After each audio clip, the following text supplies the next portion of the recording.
So we're back. Episode 2. We are. Oh, just kick the camera. We are back at episode 2.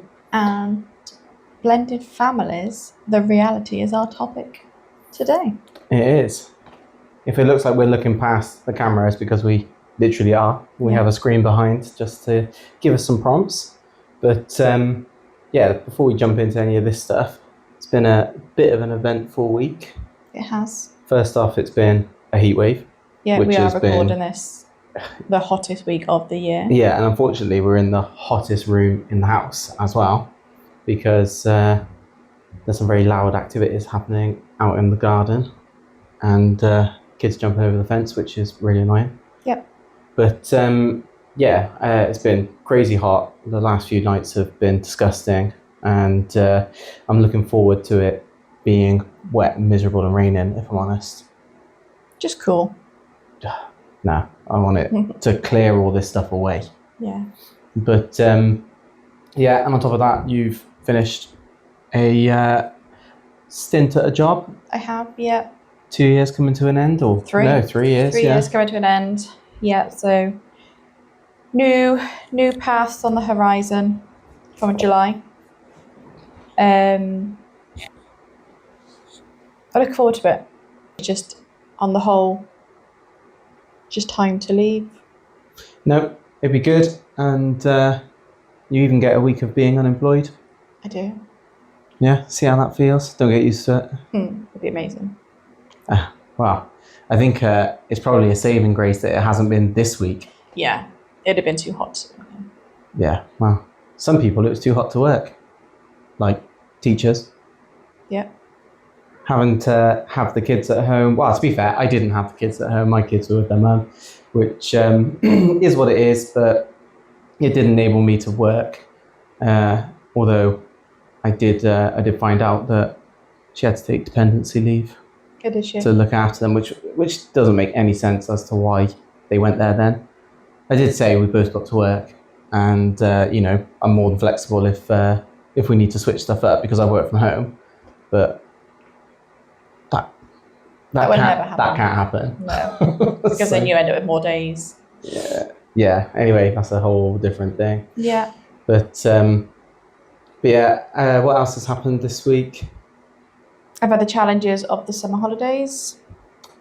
Yeah, summer holidays. Trying to be proactive with getting things sorted. Well, I say proactive because I was proactive. You was proactive. You sort of gave notice on what our plans were 6 months ago, and it's been kicked down the road. Yeah. So what's actually happening now? Instead of spending 2 weeks with his dad, he's spending a day and a half in the 6 weeks holidays. So 6 months ago, sent over our dates for our holiday in the summer. So, obviously ideal with my ex's new partner because it's easier, to deal with her and sort things out that way. She's like, that's great, we'll sort this out near the time. Obviously near the time has now come, and got back to me saying that they'd booked a holiday for certain dates, which is potentially the dates that they could have had my son, or taken my son with them on holiday. I think that's the bit that I don't understand the most. Like, I think it's the bit that everyone has picked up on. Why is he not going? Why would you book a holiday and then not think, well, we'll take, the child as well? Like, I mean, his dad. Well, it depends how much of involvement has his dad had in actually planning that, but probably hasn't. But I thought she had more about her to not do that. It might not be. It might not be as clear cut as they don't want to. No, it might not be, but. But one of the perks. Sorry to cut you off. One of the perks of having split parents for the children is that they usually get to experience 2 of events that happen through the year: 2 Easters, 2 Christmases, 2 birthdays, 2 holidays. And I know that money can be a factor and things like that, but we already know that that's not the reason why he's not been asked to go on holiday with his dad. No. So it only leaves really that mindset of well, they just didn't think about him because they don't have him very often. Potentially, yeah. Who knows? But then obviously with my new job as well, it's not as flexible. So I can only take on weekends, which then narrows down our sort of going and to and from. Yeah, by that, to and from, like, we have to travel an hour and a half each way just to drop him off with his dad. And that's only halfway. He's got to do another hour and a half to get to his dad's house with his dad. And it becomes not pointless, but it becomes less reasonable to expect, the kid to sit in a car for 3 hours to only be there for 48 hours. Exactly. And that's why we stopped doing weekends, because it just wasn't doable, really. Yeah. And then if we're doing drop-offs at weekends, that's 3 hours, if not 4, 5 hours of your day gone. Yeah. If there's traffic. Travelling to, it's Oxford, isn't it? Mm-hmm. Travelling to Oxford on a Friday afternoon. Yeah, that's not happening. Would be insane. So, it would be a long, long round trip. Yeah. But... so he gets a Friday with them and a Saturday evening. He's taking it pretty well, though. He has, but I think he's just getting to that age now where the realisation's dawning on him of what he's got here now. Yeah. Against what happens at his dad's, his dad would be working, so he'd be with his dad's girlfriend. So it's not like he's exactly seeing his dad. So it's a difficult one. Yeah, I think that is what's happened. I mean, how long have you guys lived here now? A year and a half. Year and a half. We've just that's something that we didn't say. We've literally just done our 2-year anniversary as well. So yeah, year and a half living together, but 2-year anniversary. It was a pretty quick turnaround, but just a bit. But like you say, when you know, you know. But I think you're right that he is at a point now where he's got 2 brothers, brothers. They call themselves brothers, don't they? So they do. And it's sort of, why am I going to sit in a car for 3 hours to go and sit on my own? And my dad's not even here. He's working. I'm being picked up by, his stepmom on that side. Yeah. And then he's got foster kids. Yeah, with behavioural issues to deal with. I think the foster kids thing is hard, but I don't think it's hard because it's hard to be around. I think it's more difficult because he's expressed in the past, like, why doesn't my dad want to see me when he's happy to have foster kids? And that's not something that has been discussed with him at an adult level. But I don't think it's that either. I do think that the kids have got behavioural issues. That's very clear from when I talked to his dad about it.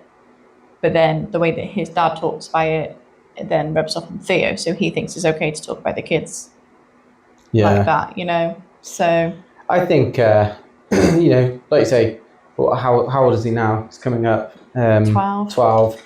They are at an age where they can form opinions, and those opinions are backed on real experiences and thought processes. And, hello, Tango. Are you coming in? You can come in the middle. Come on then. Come up. Go on then. Up. Oh, God. Over you. Lie down then. Oh. Lie down then. But I don't know if I'm in the shot now. Can't tell, so I'm just going to assume I am. But I think... Third child, fourth child. Yeah. He bloody acts like it. I think I thought that Theo would be a bit more kick-off about it, upset about it. Absolutely. It did cause me massive anxiety, thinking I was going to have a kick-off. It was all my fault, but I made it very clear that it was not my fault. Yeah. And explained to him. But I think that's one of the things that I don't know how to word it. I think it's a good thing in parenting to actually not sit down and lecture to your child why decisions are being made, but to be transparent and just be like, look, it's not about shifting blame and things like that. But I told him the timeline of things that happened. Yeah, exactly. And he's old enough to work out. He'd be like, oh, okay. I think a can't remember who said this or where I saw it, but it was a quote from some celebrity somewhere that was along the lines of, they're talking about like their ex, and it's like, I never spoke badly about you, I just told the truth. And if that upset you or made you look bad, that's your problem, not mine. And I think that's a good sort of fitting thing for this situation. Like, it's not your fault or reason that Theo doesn't see his dad as much as he wants to. No. It's because his dad moved away and left you and Theo in a completely different city 3 hours away. Yeah. And, you know, whilst I am an advocate for, you know, you still deserve to go off and live your life when relationships fail and things like that, you still need to put your kids at the forefront of that. Like, I couldn't ever just abandon my kids. And like, even if me and you had met and you were like, I'm 2 hours away, for me, that would have been a deal breaker, because I'm like, I can't move away from my kids. Like, I just can't. No, and, you know, they've been together a while now, and at the beginning, it tried the every other weekend, but found that the travelling was too much. Yeah. Especially like thinking he was 4 then? He'd just started school probably. So in reception, no, it would have been near the end of reception because that was COVID. So it was like during COVID he moved. So 2020. And I was like, no, it's too much, because he's travelling up on a Friday after school. Yeah. Coming back on a Sunday. And he's absolutely tired. Yeah. So then we went to the last weekend of every month. But it's still the same. It's still the same travelling. However, we were then getting him saying, I'm not coming on, because he used to come all the way. To begin with, I was like, that's a 6 hour round trip. That's a long so trip. I'd be like, I'm not going because I've finished work. I know, I don't think I was working. Yeah, I was working. But it's like, it's just not doable. So then Friday evenings were turning into a phone call saying, I can't get there now because the traffic on the M, whatever, it's too much.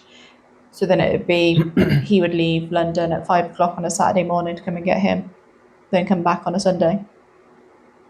Yeah, which is a lot of travelling for a young kid. Yeah. So again, we're then encountering the sort of tiredness on a Monday again. Yeah.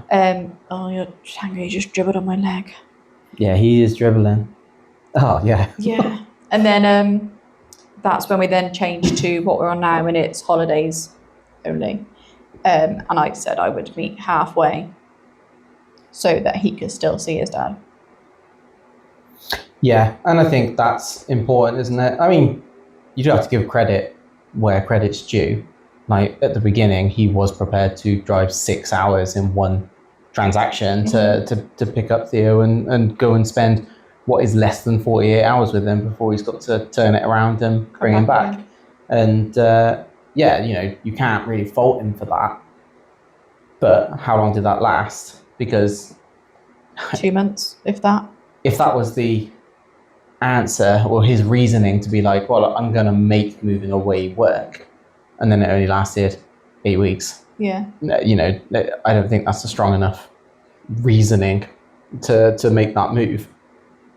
I don't know. It's one of those things that's really difficult, and it's one of those things that's difficult for us, like, you know, blending families together and bringing two completely separate lifestyles. And our lifestyles are very different, or were very different when we met. Just what we got up to, like the sort of facilities and opportunities that we had to do things with our kids. Like you, I feel like you did a lot more with Theo than I did with my kids. Yeah. And I don't really have an answer as to why. But I just think, well, everything costs something. Yeah. Me and Theo is just me and him. Yeah. And then, you know, it's you and your boys. So that's, I know it's only one more, but that's like a difference of 20 quid if you're going somewhere, say. I think it was more time, if I'm honest. Do you reckon? I think you're much better at making time available. You certainly do it for us. You know, you're very organised, you plan things, you find something to do all the time, and I'm not very good at doing that. Yeah. What I am good at doing is executing a plan that we already have. Like, I've got no problem with packing cars up, driving us places, putting tents up, things like that. But Just give me the plan. I just need the plan because I don't have it in me to sit down and it's really weird because I feel like I'm a really organised person. I do sort of stay on top of stuff. You do. Your spreadsheets did make me flutter. Oh, okay. My heart, that is. Yeah, okay. That'd be weird if it was anything else. Or I might have to get on more spreadsheets. You are dribbling a lot, Tango. Right. Yeah, that was your cue to leave. Do not knock the camera. Go that way. What are you going to do now? Shit. Knock the camera. Right. I can't remember where we were before Tango interrupted us again. So I'm pretty sure he did that last time, didn't he? Yeah. But traveling and doing things, planning. No, we were talking. Planning and. No, you were just telling me how spreadsheets were making you flirt. Oh, that's right. But not in a sexual way. But yeah, I think we came from very different sort of setups and stuff, and I think you're really, really good at just making the most of the things that you've got available to you. Yeah. Whereas I'm a bit more like, I'll do it if someone else can organise it, which sounds really shit. It makes me sound like a shit person. Like I feel, but that's the truth. It's not that I don't do anything with the kids. If it was when it was just us. No, like what you planned and went to Scotland, didn't you, with them? So. My sister planned that. Yeah, but you were there. But I did then go and do wild camping with them, and they absolutely loved that. And would I do it again? Probably not, because it was amazing. But at the same time, doing it with 2 kids was difficult. An experience. Yeah, especially when they shit themselves in a tent. Yeah. That was, yeah. 11 o'clock at night, pitch black, one of them shit themselves in a tent in the middle of nowhere when we're wild camping and there's no facilities around. That was horrendous. Yeah, I couldn't deal with that. No, wow. I very nearly was like, we're going home. Like, I will drive us from Inverness all the way down south to get home overnight because I'm not dealing with this anymore. Yeah. But it wasn't that bad, I think my sister saw a different side of me that day because I was so pissed off. I can imagine. Yeah. But accidents happen, and now we can laugh about it, and Ryan will laugh about it now as well, so it's fine. But we don't really have those sorts of challenges anymore, I don't think. Like, the kids are a lot older now, so. Don't, babe. It might happen. You never know. I mean, adults do it, so. Yeah. It might not be the kids. It might not be. Might be me. Yeah. But yeah, I think blending families has been really interesting. Like, for me, I think we've faced some challenges that everybody faces, like kids getting to know each other and stuff like that. But I actually think our biggest form of challenges around bringing our families together have not been internal. They haven't been like with our own circle. No. It's been external issues that have arisen from us trying to do the things that we want to do as a family.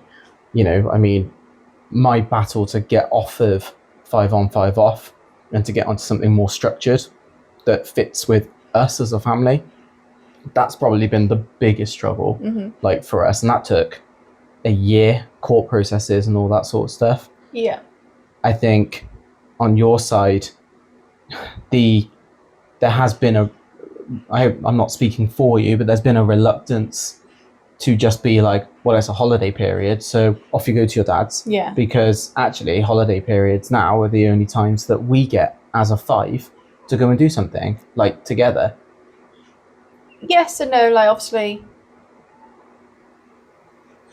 the patterns that were pre-court, it was difficult anyway, because it's like we were having to work out the pattern we were actually on. Yeah. To work out when's the best time to send him, when's the best time to have him, and we are still like that now, and it's easier to work out. And you look at the first holiday post-court, he didn't want to go to his dad's because the boys were here the majority of the time. Yeah. And, that's completely up to him. What? Just stop opening out. You just want to touch. Yeah, that was the first time that he was like, I actually don't want to go. And his reasons were really clear. Yeah. The boys are here. And I've got 5 days with the boys clear. And my dad actually isn't going to be there. So yeah, actually it was 7 days with the boys, wasn't it? Because it was Yeah. our first one on the new routine of having the kids a week on, week off in longer holidays. Yeah, so that was interesting. But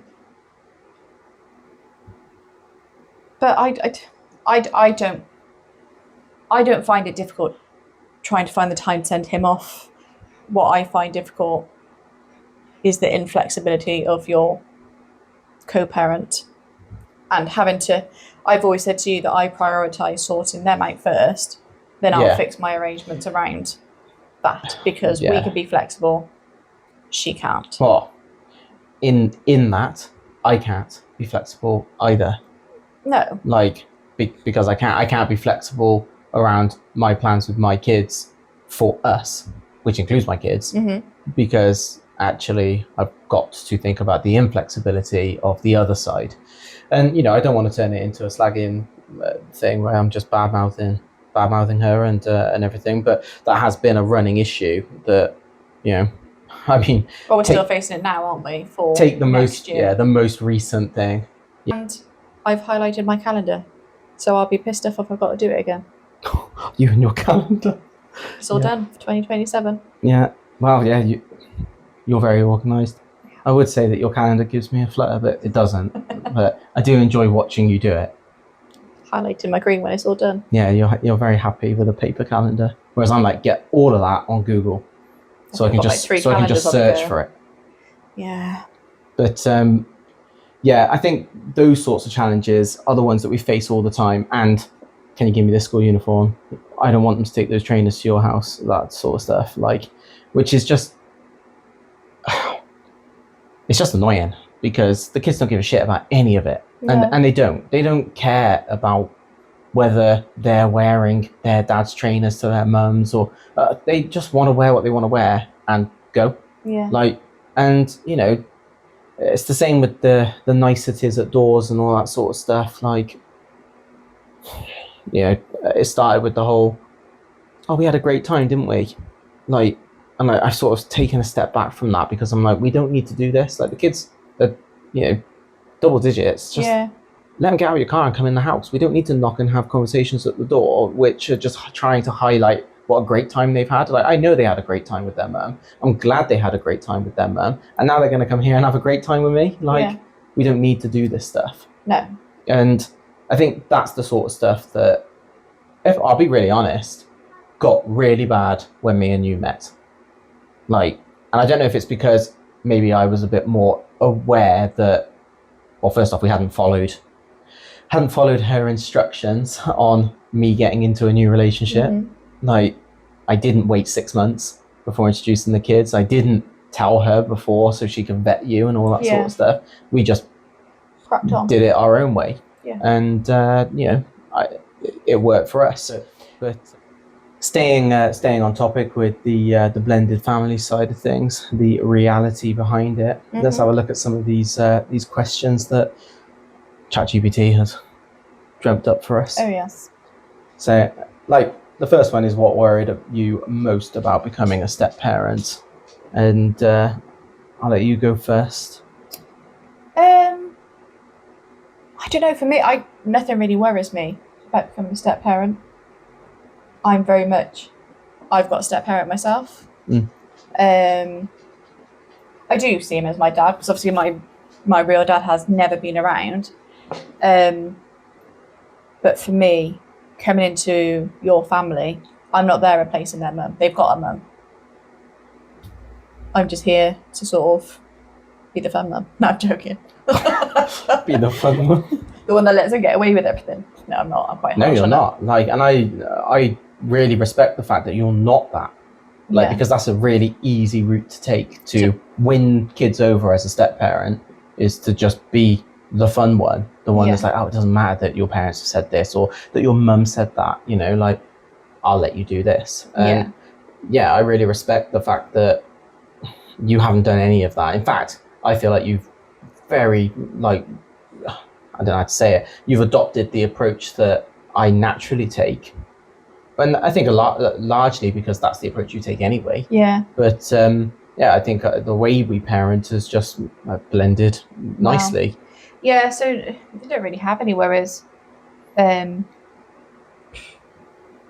think for me, it might be different for like blokes with stepkids that are boys, because I did worry that, and I don't worry now, but I did worry that, Theo might be like just naturally no towards me, like.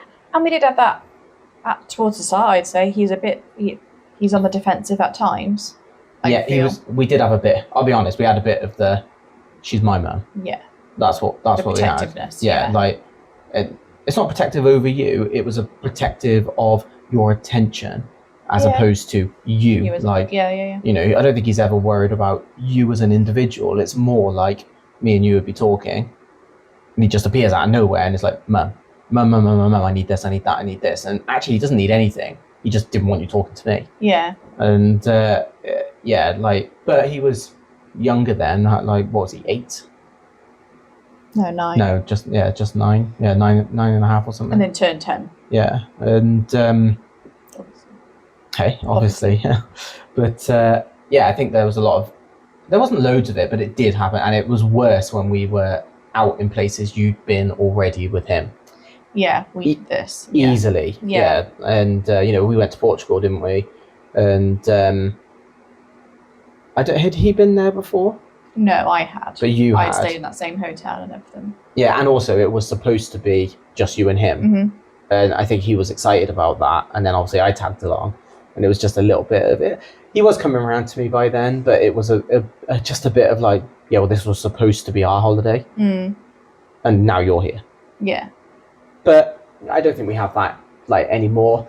Like no, I think your bond has really grown, and it's really nice to see. And I think what I like is when my boys are with us, and it's the 3 of them, the relationship that I have with Theo is very similar to the relationship that I have with my boys. Yeah. But when my boys aren't here, we've got our own relationship that is not different, but I don't know, like Theo behaves differently. Absolutely, yeah. Yeah, like, it's so noticeable. Yeah, and it's not in a bad way either. Like, I don't know, like he's more open, and he's more forthcoming to you. So I think when my kids are around, he's a bit more like, well, I'll just like... That's their dad. I'll let... Yeah, it is. That's right. Like, when they're here, it's like, I recognise that he's their dad. But when they're not here, I don't want to say he's like, oh, he's my dad, because like that's we're not there. Like, and I don't want that, exactly like you said. Like, he's got a dad, but he is a bit more like, I want to tell Liam about this stuff. Do you know what I mean? Yeah. Ryan's like that with you as well. He can't wait to tell you his achievements and what he's done at school and all that sort of stuff. Like, he has me phone you in the car to tell you. Like, he and I really like that, and I think that's a really good sign of like our family unit. And so I think for me, the worry about being a step parent is first off making sure that Theo feels like I want to be there as a step parent, like, and I hope he does. I think he does. Yeah. But my worry is that I'm doing enough on that front. And the other one was, like, just feeling accepted without pressure. Yeah. Do you know what I mean? I never want to pressure him into being like, well, I've got to put up with this. Like, he's here now. Like, we're stuck here now. But I don't think that's happened. I think even from the get-go when you guys moved in, he seemed to just go, this is my room now. Yeah. Sweet. Thanks. Like, yeah. And, it's been an absolute shit tip ever since. Okay. Absolutely. Although Lewis's room is exactly the same. Ryan is the only one who keeps it. Yeah, but he's been a bit slack with it lately, babe. He has been, but can't stay on top of things all the time. He's like a little bloody whirlwind, isn't he? So I'm surprised he ever keeps it tidy. Yeah. Because I feel like his life's going to be a mess half the time. Yeah.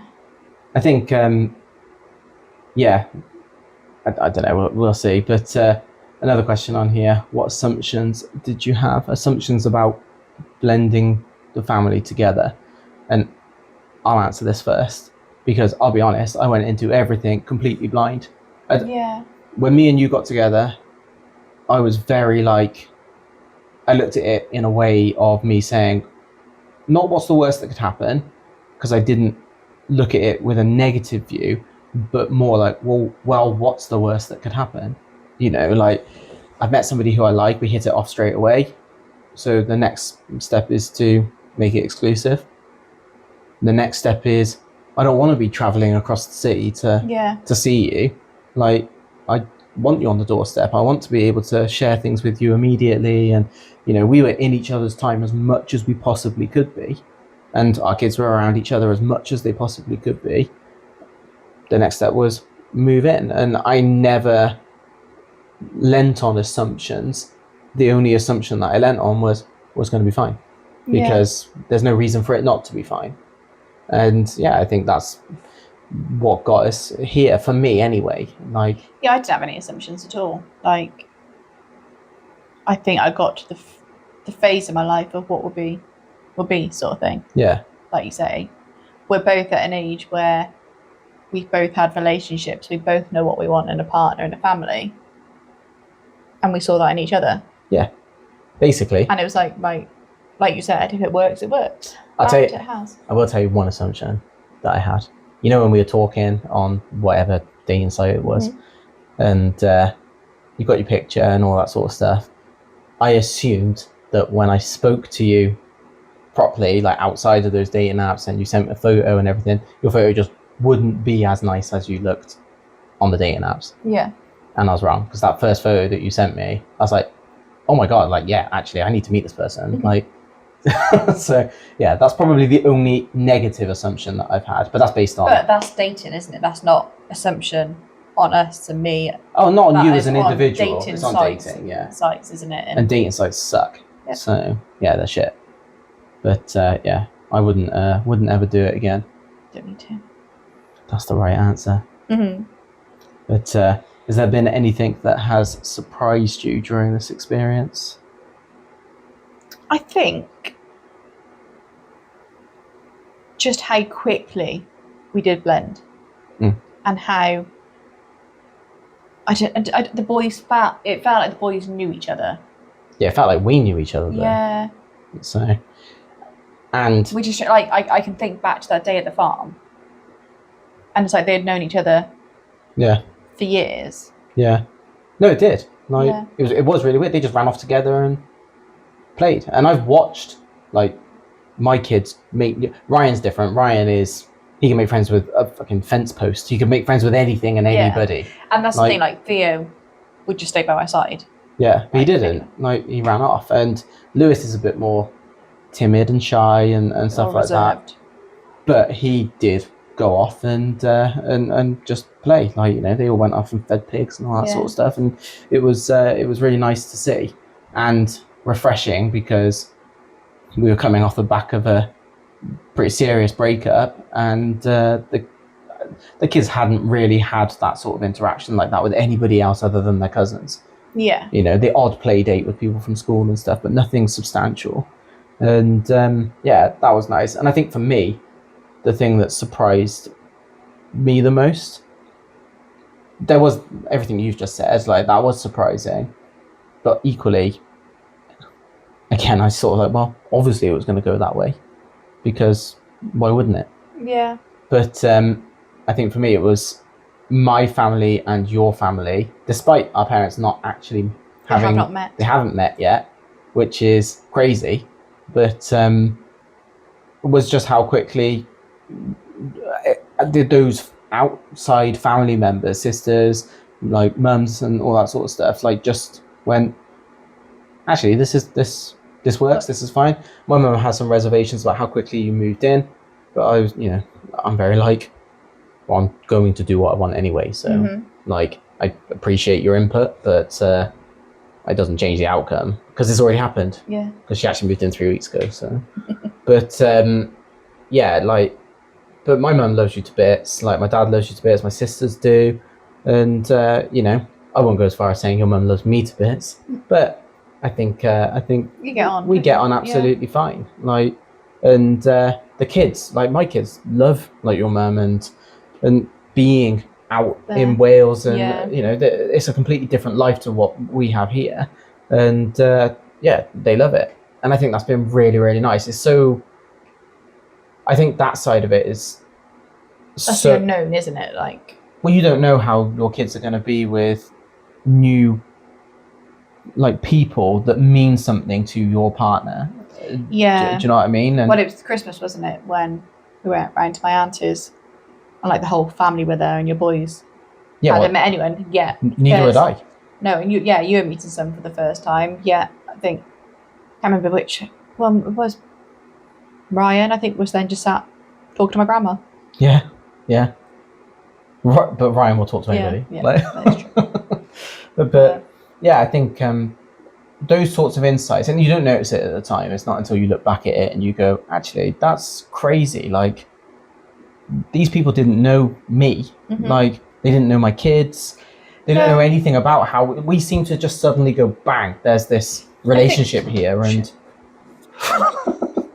yeah, but I think with the power of social media, obviously family members are all on there, so it's not like they don't know what's going on. They learn about us as a family through that, which is great and sad at the same time. Yeah, it is. But yeah, I do know what you mean. But I think it has been really amazing. Like, you know, you'll message my mum and my sisters and organise things, and I can sit back with my feet up and go, cool, I'll action it once I know about it. But but no, it's been really, really nice. What's been the funniest and hardest moments?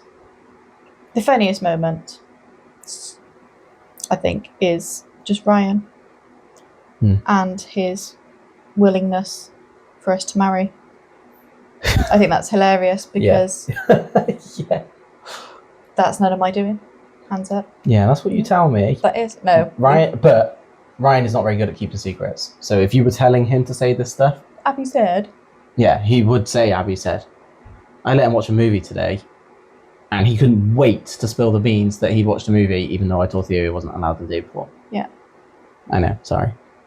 But he was doing my head in, and I had to work.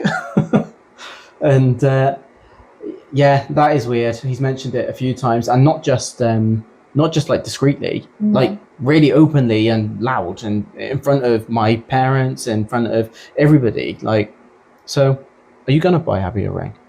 Like, I'm like, where's this coming from? Yeah. You know, when we were on holiday a few weeks ago, like for that weekend in the pool, just randomly out of nowhere. I can't remember what he said. What did he say? It's by our surnames. Oh yeah, if you guys get married, would Theo change his name to B? I was like, why are you thinking about that in the middle of swimming? I don't know. Swam off. He just went off and got on the slide. Yeah. But yeah, like that is funny, that sort of stuff. I don't know what my funniest moment is. I don't know if I could actually pin a funniest moment down, apart from Thea being knocked over by the dog. That just came to my head then. I think that was probably, up there. But that has nothing to do with blending families at all. Like, it's just a funny moment of him being taken out by a dog. I think the hardest moment has been Theo with his dad. Like, we've had a few occasions where he's sort of been like, you know, well, Liam says goodnight to his kids and says he loves them, and you know, my dad doesn't do that with me. Yeah. And you know, Liam does this with his kids. I've never done that with my dad. And you know, Liam takes his kids out and plans this and does that. Like, well, I don't do that. And although it doesn't directly affect me, I can't help but feel bad for him, and not because it doesn't happen, just because he's young and having impressionable, isn't he? Like, he's having to he's having to battle in his own mind like what this means and contemplate what this means. But there's nothing you can do to help. And I saw what it did to you, and you know what it did to him, and it puts me in it's not a hard position for me as an adult to deal with. But it does put me in a position where I'm like, oh, do I need to be mindful about what I'm doing, like with my kids, and like what impact that would have on Thea? But the answer is, I shouldn't. No. I should just, it sounds really harsh, but show the example of, I'm a normal dad. Well, that's to be debatable. I mean, recently with some of the things that we've been looking through, and and witnessing from afar and things like that, I probably am not the average dad in a split family situation. But it's not my fault that it's like that. No. Are you struggling now? Is this getting It's a too bit late long? now. No, I'm joking. It's 5 to 8. It was a long night. But let's move on to our debate corner, because we've done a few of these ones, and I quite like the idea of the debate corner. And you can go. What are we going for? Should children always come first? What's your take on that? No. Good, because mine is no as well. I'm assuming we're talking about should children always come first in a relationship. Oh. What's that? Abby, take your tablet so you don't die. I don't know if that came out on there. Abby, take your tablet so you don't die. Have you taken them? I've taken them. Yeah, look at you got a red face. What's that? Getting embarrassment through the camera. Yeah, I'm guessing that's inside a relationship, but I don't think they should. They're as much as part of the relationship as you are, but I don't know. Well, I'm sorry. Like for me, like yes, Theo's my son, but he's not I'm not going to fucking drop everything at the drop of a hat. Say like with all coming into secondary school and he needs blooming food items. Yeah. And that I'm not going to drop my Sunday night if he says I need these ingredients. No. I think no, and I completely agree with that. The day that happens, that one of my kids goes, "I've got food tech tomorrow," and I didn't tell you, even though I had 5 weeks in advance to tell you. And unfortunately, schools make it very parent friendly now with all these apps and things like that. Like, back when we were kids, back in my day, Back in our day, like, my mum would have gone absolutely ape shit if I'd left it like that. Whereas what kids do now is go, well, because it's on the app, so I don't need to tell you. Yeah. Or I hate that side of things. Like, but I think in a relationship, if kids come first, it actually is detrimental to the relationship. And I say that because I've lived through that. Yeah, I know we have spoke about it, haven't we, before? And yeah, I mean, I always felt like their mum put them way, way, way up there above us. Mm-hmm. And I never felt jealous over the kids or anything like that. I want the best for my kids, and I wanted their mum to be the best version of her for our kids. And if that meant that she needed to put their needs above like our needs as a couple, then so be it. But it did take its toll. Yeah. And then when other things happened that put more strain on our relationship, it started cracking. And when it started cracking, I felt like I didn't have it in me to do the fun things with the kids that we usually did, because I'm putting a face on because I don't feel like a family unit. Yeah. And I think actually when couples realize that they're parents, but they were couples before they were parents, like that couples thing is your foundation. That's what you're building on.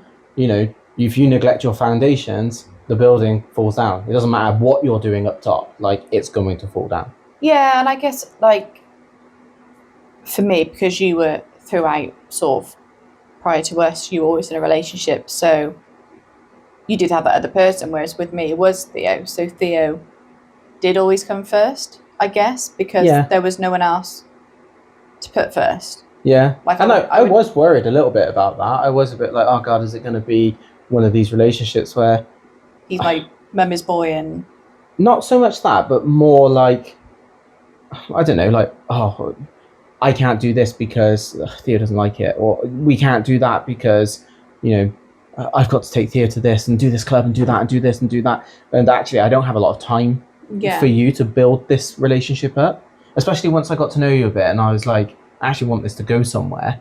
I was like, actually, the intricacies of us spending a lot of time together, how does that fit in with Theo? But actually, you were so not like that. Mm-hmm. You were like, I want a relationship. Like, I need something for me. Yeah. Because parents and adults do need to be happy in themselves to be the best for their kids. Yeah. So, yeah. Should we do one of the other ones? I think the third one. The third one, what's that? I'm acting like I can read it. Is there such a thing as being too nice as a parent? Absolutely. 100%. Absolutely. And not pointing fingers. Yeah, we all know who we're talking about. Yeah. But I think Kids have got to grow up. kids do need to grow up. They don't need everything doing for them. And I do think that the double digits, you know, hitting 10, really starting from 9, really, that's... You don't need to do everything for your kids. Your kids need to have that wake up of like, oh, I'm going to school every single day. Every single day I take my drink to school. You don't need to tell them to do it. You shouldn't need to tell them to do it. No, and I think like your sort of analogy of things when it comes to the kids and doing things, that kids are smarter than they let on, and they know what they're doing. And you always sort of compare it to them picking up a video game. Yep. And can remember how to play X, Y, Z, but can't remember how to pick up their phone. Yeah, well, I literally said that the other day to Theo, was it? Probably. But yeah, what was it I said? He's been playing Xbox for 2 years. We got him an Xbox when he moved here, so a year and a half. And they play Overwatch. Overwatch has got 30 odd different characters, and all those characters have got different abilities that are all different timings. They do different things. There's different roles, different categories. There's 20 odd different maps. There's 6 different game modes, and he picked it all up in a matter of 2 weeks. Yeah. But can't remember to put something in his bag that he needs to put in every single day. And then when you say, have you got that? Or why didn't you take that to school? You didn't tell me.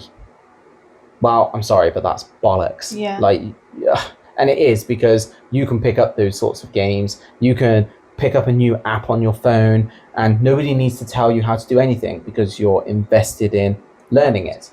And it's the same for school and stuff like that. I'll say to Lewis, like, you didn't even try on that assignment that you had to do. Like, I can see that you didn't try. It's real half-baked answers and stuff like that. He's like, oh no, I did try. I'm like, now I've watched you be involved in something that you want to do well in, and I get school stuff can be like, oh, I don't actually care. Yeah. So, or I really don't want to do this. It's tedious or whatever. But he would get stuck into the code and stuff, won't he? And yeah, like he'll do things. They spent what, an hour and a half today doing stop motion stuff in their bedrooms. Yeah. Like, despite it being disgustingly hot, they all came out there sweating, but they wanted to do stop motion stuff, so they invested the time. And I mean, we've gone off topic from being too nice as a parent, but like, I think reminding them of this sort of stuff of, you know, you demonstrate to us all the time that you're quite happy to do things that you find difficult or that are boring or tedious in their own rights, like learning all these characters and everything. It is crap. Yeah. Like, you're crap at the beginning of playing these sorts of games because you need to learn it. But they'll put up with it because they have a goal to do well. And it's instilling that in them by not being their best friend and doing everything for them. Yeah. And also sort of, I think I've probably been looked at as a parent when Theo was younger, when he's fallen over. And I've not gone running to him and, oh, baby, okay, now. No, get up. You're all right. I've never run to there's one time I ran to Ryan when he fell off that trampoline. Well, I saved that like you were there. I didn't know you. But he fell off a trampoline in the garden, and I watched him land on his neck. And I was like, he did full scorpion, you know, back of his legs, touched the back of his head. Yeah. And I was like, he's just broken his neck. Like, there's absolutely no way he hasn't broken his neck. And he was bouncing really high and went through the zip that he hadn't done up, and cleared a quarter of the garden. I don't know how he did it. But yeah, I ran out there, and as I got to him, he just stood up and went, ow, and then got back on the trampoline. And I was like, should I let him? Yeah. Like, but any other time, the kids are falling over, whatever, I'm like, oh, silly, jump up then. Yeah. Like, mollycoddling them is just, that is one of my icks. And I think if you'd been all over your children, every time they hurt themselves, every time something was wrong, I'd be like, nah, that's too much. Yeah, I think and I think my face says it all when we're out in public and other parents are doing that. Yeah. I'd just be like, yeah, oh baby this, oh Don't. Come on sweet child, blah blah blah. I hate all that stuff. And it's not that it is icky or anything like that. I actually just don't think it's constructive.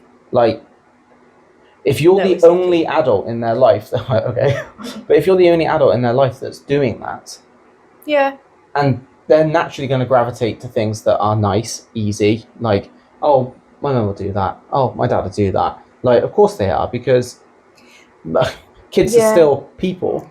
And sadly, like, we are in an age where parents are being too nice and doing everything for their children, and sort of looking around secondary schools and talking to teachers, that's quite evident that that's what's happening. Like, going back to the whole example of the whole TT thing, you've got those who have been left to be a bit more independent, who haven't been mollycoddled.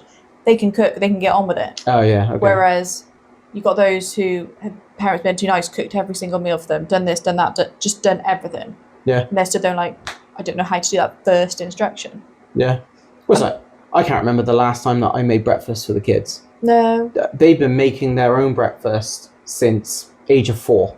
Like, you know, I'm like, why would I do something for you that I know you can do yourself? Yeah. Because it doesn't help you, me doing it for you. Like, mine and Theo's morning routine has been that we get ourselves ready separately. Yeah. For years.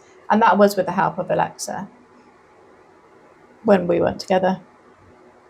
But, so I'm literally thinking, who's Alexa? What do you mean you were together? I've never heard of this Alexa person. So that would talk to Theo and say, it's now time to get dressed. Oh, okay, yeah, yeah. Well, I mean, we still do that for you, making sure you take tablets. Exactly. And so, yeah, I don't go through their bags or do anything. Like, I'm like, if there's something that you need to know, they'll tell you. Yeah, I know the school tell us as well. Yeah.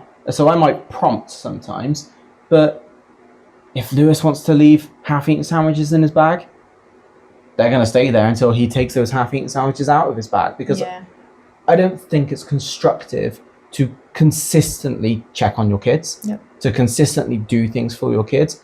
The kids put their own washing away. If they don't bring their washing down, it doesn't get washed. No. Like, obviously, there's a natural point it reaches where I go in their room and I'm like, your room stinks. It's an absolute shit tip. Yeah. You're tidying this up. And, you know, we've only got to say, we're bringing the Hoover upstairs. You know, one of these automated Hoovers in there that just goes around on its own. If you don't pick up all your Lego and stuff, it's just going to get smashed to pieces by this Hoover, because it's just going to crash into everything. Yeah. And they will tidy stuff up then.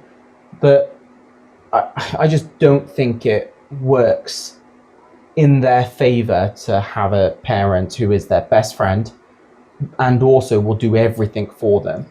Like, like tidy their bedroom and put their clothes away when they're at school. Yeah, or tell them what they need to wear. Mm-hmm. Like, or lay their clothes out on their bed. It just doesn't make any sense to me. And talking to children. No, yeah, there's a rabble coming downstairs. How come my internet goes off at 8:26 and theirs goes off at 8? It doesn't. At 10 to 10. Oh, sorry, that's because, no, they got 3 hours. No, he spent an hour and a half updating his... Got you. Bloody Xboxes. Oh, yeah. What were we talking about? Being too nice as a parent. Yeah. Putting clothes away. Tidying up after them. Yeah, I think... dropping PE kits round to co-parent's house. Don't. That's... Yeah, do you know what? That is something that really fucks me off. Mm-hmm. And the thing is I think she knows that it pisses me off, and that's why it gets done. Because Lewis is old enough to take his PE kit to school. And more than capable from our house to do that. Oh yeah, he does it from our house every time, on a day that he doesn't need PE. And is it shit? Yes, it's shit. Do I feel sorry for him? Yes, I do feel sorry for him, to a degree, because it's a lot of stuff to carry. But he has the opportunity to go and put it in a locker and chose not to. And if you're making those decisions, then they come with a consequence. And that consequence is you have to take your PE kit to school when you don't need it. And honestly, like, it's not the end of the world. He isn't the only child doing that. Like, I'm going down the street every day, obviously driving to school. We go past a number of schools on the way to school. There are kids carrying massive bags and extra things. And obviously, like your sister's children, they have to carry stuff between houses as well, and if not more. Yeah. You know? But I do think the whole well, he shouldn't have to do it, so I'm going to drive it to your house and you need to accept it from me at the door. Like, no. Because, I know we're at a point now where it's like, well, I'll put it in the recycle bin. But we're getting Like- to the point now where the recycling bins are not going to be there. Not only that, though, it's like you're putting a PE kit In a bag. In a bin. in a bin that has food in it and, other drippings and shit that's out in the sun, and no one's cleaning this stuff. No. And then I've got to drag that into my house. Like, I've never thought of it that way. but that is what happens. Although maybe it might be nice if she does it. Oh, she doesn't do it every Monday. It's usually a Friday, because then at least she'd bring the bins in. Yeah. But no, I just think it's not the action, it's the principle. The principle of With two separate homes, you don't actually need to collide well, there's when that. there's no children. There's that, but from a child's point of view, it's teaching the kids that when something is too difficult, or even if you feel it's too difficult, don't worry, your parent will bail you out and we'll sort it. Yeah. And it's like there comes a point in their life where that just won't work. You can't do that forever. When it comes to studying for exams, you can't just be like, well, you don't want to do it, so I'll do it for you. Like, it doesn't work. No. Finding jobs, paying taxes, sorting mortgages out, like, they're all shit things that we've all had to do, and nobody can help you with them. So if you live your entire life, or in our case with our kids, half your life, like, having somebody else do this stuff for you, I'm more than happy to help where I can. Today, Lewis went to school. The other two were either off school or finishing much earlier because of the heat, which is ridiculous. But Lewis had to go to school. Now, usually he walks for 40 minutes or so after school to get to a pickup point, doesn't he? And I thought, actually, it's 35 degrees outside. Like, and I've already finished work. So instead of him walking that far, me picking him up, which does save me a load of hassle with traffic and all that sort of stuff. The road was shut anyway, so I'm like, it's going to be shit anyway. So I might as well just leave early, get up to the school. He's only got to do a 5-minute walk instead of a 40-minute walk, and he's in an air-conditioned car and he's nice and happy. Yeah. Like, that isn't being too nice because I'm not doing it every day. No, and I think the same with like Theo. Like the first day that it got really hot, I think, did he walk to the office? I think Monday he did. Tuesday, I can't even remember. Yeah, one of the days you were like, it's way too Tuesday, hot. I was watching him on Live 360 and I was like, I really should go and get him. And I picked him up. I managed to get there. Obviously, I was out working, so it was kind of rushing back. And yeah, then I found him sort of just trundling down the street. Found him. Second person I found. Yeah. That was Monday. Oh, yeah. Like struggling, but then for the obviously Wednesday it was a 1 o'clock finish again, and today was a 1 o'clock finish. I was like, right, I'll pick you up at the alleyway. Yeah. And yeah, okay, like I'm sacrificing my work. What today I did, but the other day I was like, well, I'll come home and work because I've still got the option to do that. Whereas I know where the parents haven't. But like you say, that's not being nice. That's just being considerate in the weather, I think. I think it's the baby side of things, like treating kids who are 6 years away from being able to vote, from being able to drink, from being able to take out credit cards and buy houses and, all that sort of stuff. They're at 18, they are free to do everything that we do now. But 6 years is not a long transition period from where they are now in life to that. So when you're like, I'll mop up that juice that you spilt. Like, no, you can't be like that. Like, it's got to be like, actually, whether it was an accident or not, it's a consequence of a mistake that you made. And you will be held accountable for all of the mistakes that you make. Yeah. And actually, from, I think it's 12, like, or around this age, from a legal standpoint, you can be held responsible and accountable for the decisions you make now. Like, there's a juvenile court for a reason. Yeah. And I'm like, I don't want to go down that road and be like, as brutal as that sort of stuff is. But there are too many kids who are just like, well, I know that I've spilled all that food over there, and I know that I've broken this over there, but I'm on my phone, so leave me alone. Yeah. And their parents go, okay, I'll do it for you. because it's the easier thing to do than to say, Absolutely not. I mean, our kids know full well that if they start going down those roads, which they try, all kids push boundaries and try that stuff. But if they go down those roads, the devices are the first things that disappear. And that's exactly what happened today after tea. You know, jobs hadn't been completed and they're sat there Yeah. on their phones. Yeah. Like, right. Push a button, they're all locked. Yeah. And, you know, it is sad in today's world that you have to weaponize phones like that, like to make sure that kids will hold enough attention to do the things that we're asking them to do.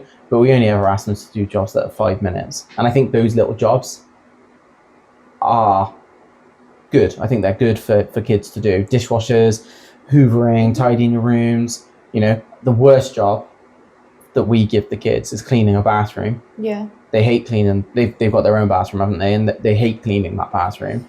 But they need to be able to understand that if they didn't go in and piss all over the fucking seat and all that sort of stuff, they'd have a much easier time cleaning that bathroom. And it's starting to sink in now that actually, if they make the good decisions up front, they'll have an easier time later. And I think you're setting them up sort of in later life. Like if you're being too nice to them, doing everything for them, I feel that type of man, when they get to that age, to look for a relationship, will look for someone who will mummy them, who will do absolutely everything for them. And you're not going to, I think, make it sound real, but in this day and age, I don't think you get many women who are going to do things for them. No. They're going to be like, no, you get off your ass, you go and do that. Then he's like, no, I ain't going to fucking do that. End up hitting her. Okay, yeah. That's going down the serious route. But that's how it kind of evolves, you know? You get these people who are doted on by their mums. I do know where you're coming from. Yeah. I know the point that you're trying to make, and you know, it can escalate to that sort of stuff. Like, what the fuck do you mean you won't do that for me? And you know, there's definitely other parental fails that have happened for somebody to reach that point. But yeah, like my mum did a lot for me as a kid. Like, I don't remember any of it, I'm not gonna lie, but I know that she did. She ran me around kickboxing clubs, chess clubs, all the different like activities that I wanted to do. But did she go in my room and tidy up after me? No. Did my dad go in my room and just black bin bag everything and chuck it all over my bed? Absolutely. Like, and that was my dad's way of telling me, I've had enough of this shit, but I'm not doing it for you. I can stand to shout at you and scream at you to get you to do it, but he didn't want to upset me. He wanted me to walk in and go, fuck's sake. Like, I can't even go to bed now until I sort out my own mess. Yeah. And I think that... That's what I need to do to get you to tidy your clothes. No, I have a designated area down the side of my bed where my clothes live. It's much more accessible. It's easier to work with. You don't understand. You're the sort of person who unpacks a suitcase into a caravan for 2 nights. Yeah. Yeah, I'm not doing that. I'm going to live straight out the suitcase. And I'm an adult, so I can. But, yeah, I think the decisions that we make as parents about how nice we want to be to our kids, and I use the word nice loosely, because you should always be nice to your kids. Yeah. Like, I don't think we're horrible to the kids, even when we're trying to drive a point of, you should be doing this. It's all in their best interest and for them to learn. It's a learning curve. And we do see it work sometimes. Like, you know, it was only the other day, I can't remember what it was. I went to check if a chore had been done, and it had already been done. We hadn't had to ask anybody. And it was the first time. And I was like, oh my God, they've actually done it. I can't remember what it was. But I can't remember what it was now. And, it was showering. That's right. It was showering. I came in and was like, right, who's getting in the shower? And Theo was like, Lewis is already in the shower. I was like, oh my God, that's never happened. You didn't even have to ask. Yeah, we didn't have to ask, and we didn't have to do the whole, you have to have a shower. Like, it's 30 degrees outside, you've got to shower. But, yeah, I think we're both aligned with that. I think so. I think we need to knock it on the head there, because these kids' Xboxes stop in 4 minutes or whatever. Yeah. And they're all going to be rushing downstairs going, what are you doing? Can we get involved? We've already got one trying to get involved here. I know, boy. I know. But yeah. He's like, what are you guys doing? our next one. And then stood on my foot. So our next episode we'll be going into is family court and co-parenting. So that will be I will prepare mainly myself. on you. I'll prepare myself for a week. Yeah. Right, let me get to the camera. All done.